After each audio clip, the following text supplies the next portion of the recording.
Hey guys, welcome back. I'm Jeremy with Widen Woodworks, and for this week's video, I'm going to show you how I made these super simple succulent pots. These wooden planters are easy to make, completely unique, and look great in any room of the house. They're perfect for plants with small root systems like succulents or air plants. And because of a layer of epoxy on the inside, they don't drip at all. They're made from a solid piece of 4x6 pine, but can easily be made from any kind of wood and in most any size. I used pine so that I could show a variety of finishes. One is just clear coated, one is stained with a warm chestnut and then clear coated, and one is whitewashed for a farmhouse feel. Let's get into the build.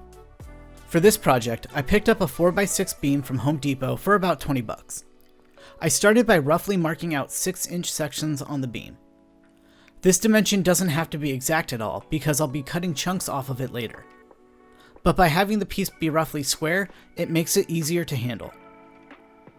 I made sure to mark all the way around the beam so that I could cut through both sides with my circular saw. I used my speed square as a guide to cut along the lines that I scribed. After I made the cuts on the first side, I turned the beam over and made cuts through the opposite side. I had to do it this way because my circular saw doesn't have the cut capacity to go through the whole piece in one cut. That's why I made sure to scribe my cut lines all the way around the beam. Once I had the pieces cut, I took them over to the drill press to cut out the centers of the pots. I tried 2 different ways to bore out the material. The first way I tried was with a 4-inch hole saw. I chucked it into the drill press and ran the press at a lower speed. Then I clamped the blocks down to the drill press table so that nothing would shift around while I was working with it. I took my time and slowly pushed through the pine until the hole saw bottomed out. The second way I tried was by drilling multiple small holes with a 1.5-inch Forstner bit. I marked out on the block where I knew I would want to drill, then drilled 4 holes that just barely butted up next to each other. I drilled as deep as I could with one pass, then had to reset the block so that the bit was already in the hole. Then I set a stop on the drill and bored out the rest of the holes.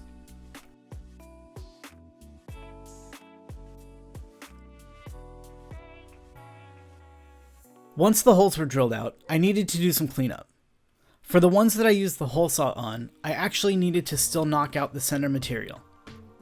To do this, I used a hammer and a small crowbar. I just hammered away, taking out chunks until the holes were mostly clear of wood. Then I used a chisel to clean up the holes a bit.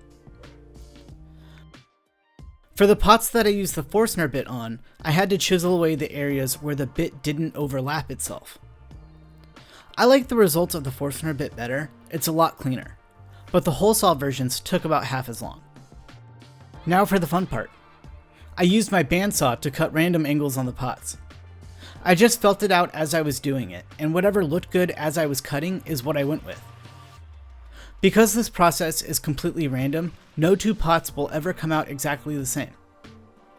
I used a bandsaw for this, but you could get the same results with a belt sander or disc sander, just by taking your time and using a low grit paper to grind away at the material.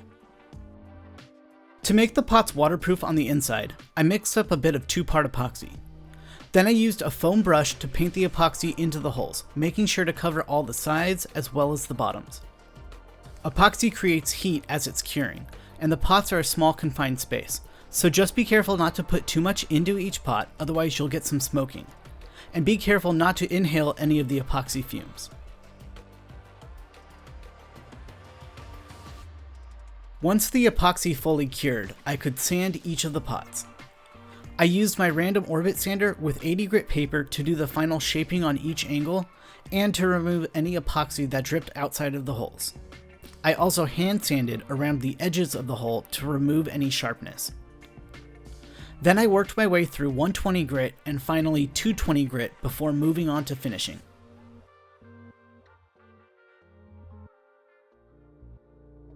The first pot is covered with a Minwax spar urethane from a rattle can. For the second pot, I made some whitewash with a bit of white exterior paint and water. I mixed it so it was about 3 parts water to 1 part paint, then used a brush to apply it. The third pot, I wiped on a layer of Varathane English Chestnut stain. Then I set the pots aside to dry. Once they had dried, I sanded again with 220 grit sandpaper, and then added a second coat of each finish.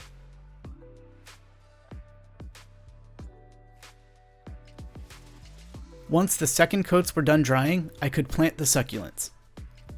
I used a cactus mix for potting these because that's what I was told works well for succulents. Finally, I gave each plant a spritzing of water and I could call the pots done. You can easily get a dozen or so pots out of a single 4x6, which means batching these pots out is really easy. And it's a great low-cost way to spruce up a room. The variability in how each one is cut makes them all unique, but if you were to give them all the same type of finish, it would make them still feel cohesive. These are perfect as gifts, or even just to make your home feel a little bit cozier.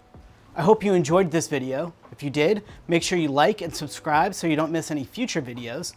Thanks for watching.